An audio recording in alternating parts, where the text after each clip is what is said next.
طيب هذا اللي أمامكم هذا أبرام هوفر. هون عم تسأله المقابلة، عم بتقول له can you explain what orthomolecular is؟ يعني ممكن بس تشرح لي شو هو علم العلاج بالفيتامينات.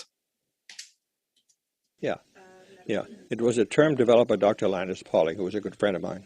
Ortho means correct. Molecule, we know what that is.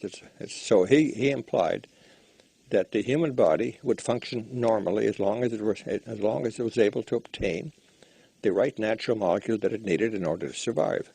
ببساطة هذا العلم إذا أنا بعرف أعطي الجسم الفيتامينات والمعادن اللي هو بحاجتها بإمكاني أنهي المشاكل الموجودة فيه. فكل الأورثوموليكولر ميديسن مبني على هذا المبدأ، والجرعات القليلة ليست جرعات علاجية. فالفكرة أظن صارت واضحة. As long as the body had the right number of amino acids, vitamins, minerals, hormones, and all these other things, it was okay. So therefore, orthomolecular meant that we would emphasize the use of these natural components to provide treatment on the assumption that in most cases there was something wrong in these different elements. And so that's the term. Now, he published that term in 1968 in an article in Science magazine. It's a very major article.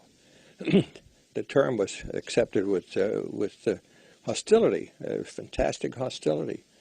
And the medical profession became extremely hostile to Dr. Linus Pauling. Hadn't heard about me, so I didn't get any of that hostility. عم بحكي إنه كيف كالعادة لما دكتور لاينس بولينج بدأ بنشر المعلومات فيما يخص هذا العلم، طبعا زي ما حكينا مش إنسان عادي هو، بدال ما يثنوا عليه ويدرسوا الأبحاث أو يدرسوا هذه الأمور اللي كان يتكلم فيها، قاوموا، ويعني صار في هجوم شديد عليه. هلا شوفوا هلا بتشوفوا كمان شو رح يحكي فيما يخص الصناعة الطبية. That he's a double Nobel Prize winner and he stuck his foot up. And they said he is a mere PhD. In fact, he had 38 of them. He also had many DSCs, Doctors of Science. But he said he ought not to be making any statements about the use of vitamins. In fact, it was his work and the structure of the molecule and the reaction of molecules within the body that is the basis, that created the basis for modern medicine today. And I'll give you an example.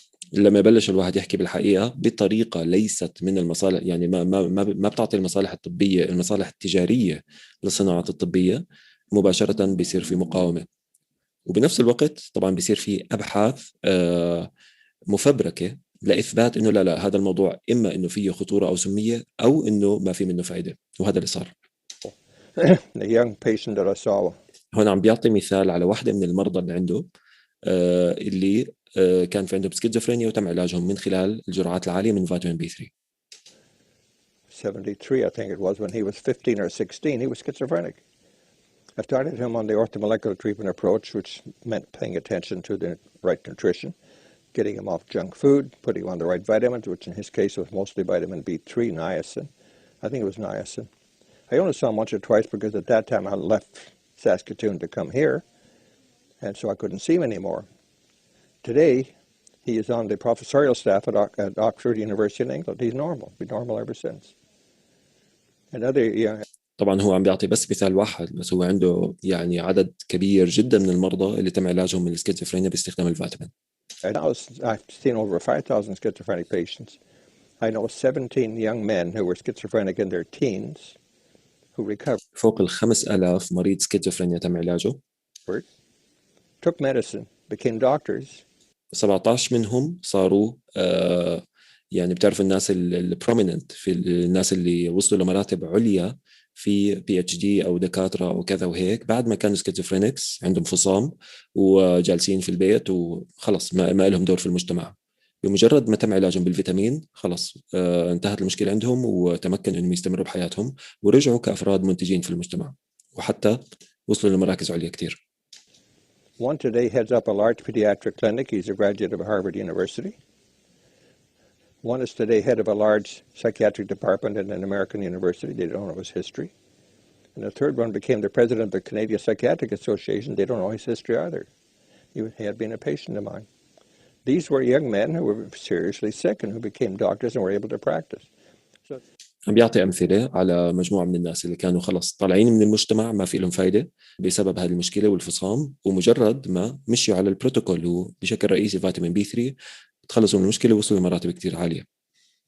The main message I think has to be that we have to change the system. شوفوا هون عم بيحكي على موضوع البيروقراطية الطبية. اسمعوا منيح. The system is sick and corrupt. We have to change the system. The system is sick and corrupt. يعني النظام الطبي، المؤسسات الطبية، الطريقة اللي ماشي فيها sick and corrupt، يعني مريض وفيه فساد بدرجة جدا كبيرة. And eventually we have to make the medical profession accountable. لابد أن يتم محاسبة الرؤوس العليا في المؤسسات الطبية بسبب هذه الجرائم اللي بيتم عملها في أول شيء إخفاء شغلات مفيدة لمصالح تجارية، وتاني شيء بسبب وجود أدوية فعلا ما في منها فائدة وفي منها ضرر، ولكن موجودة برضو لغايات تجارية. وكتير في أمثلة في مختلف الأمراض اللي بتصير مع الإنسان في كل الجوانب، يعني من السرطان لأمراض القلب للكذا للأمراض النفسية إلى آخره، كلها توجه تجاري وليس توجه لعلاج الناس. Someone has to ask the medical profession, why do you tolerate this?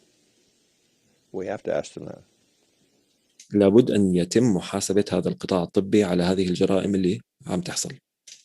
What we need in Canada is an independent commission headed by a judge, broad sweeping commission to actually examine the whole issue. Why is the medical profession not being held accountable? لماذا لا تتم محاسبة هذول الناس اللي عم يتاجروا بصحة الكل، اللي عم بيمنعوا عن الناس الأمور المفيدة للغايات التجارية؟